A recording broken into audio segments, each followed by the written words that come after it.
So, Stefan and Hanil, thank you for this short interview. Can you just introduce yourself? Thank you very much for having us here. My name is Stefan. I'm heading the financial market risk and cash management team at Henkel, so in Henkel's treasury. Anil Valia, I've been with Deutsche Bank for 6 years, but been in supply chain finance for the past 15 years. What we can directly influence is our CO2 footprint from what we source. That means the raw materials that we purchase. And why we can change some of the sourcing, we cannot and we don't want to change all the suppliers which are not perfectly in ESG, because we see suppliers as partners at Henkel. But what we want is that all our suppliers behave ESG committed. And here with this project, we found a way to incentivize this ESG commitment. And this is why we had the idea to turn our supply chain finance program into an ESG supply chain finance program. For Henkel, it was very important that procurement, treasury, and also the sustainability teams work very closely together to make this project happen and a big success at the end.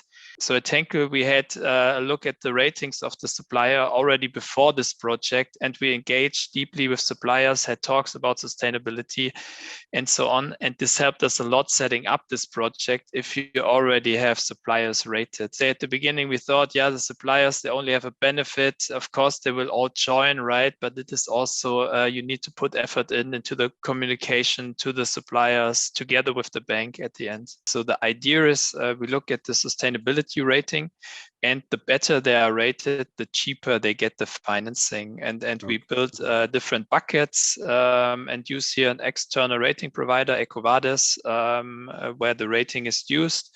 And depending on that rating, we have different buckets. And according to the bucket, the rate at the end they receive from Deutsche is then cheaper or is incentivized in this way. A sustainability-linked supply chain finance program is meant to be dynamic.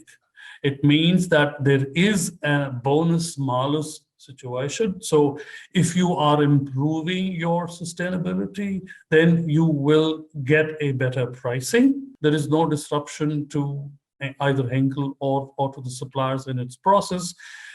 We have a connection to the scoring providers so that the scores of the suppliers are pulled into our systems and are connected, within the database.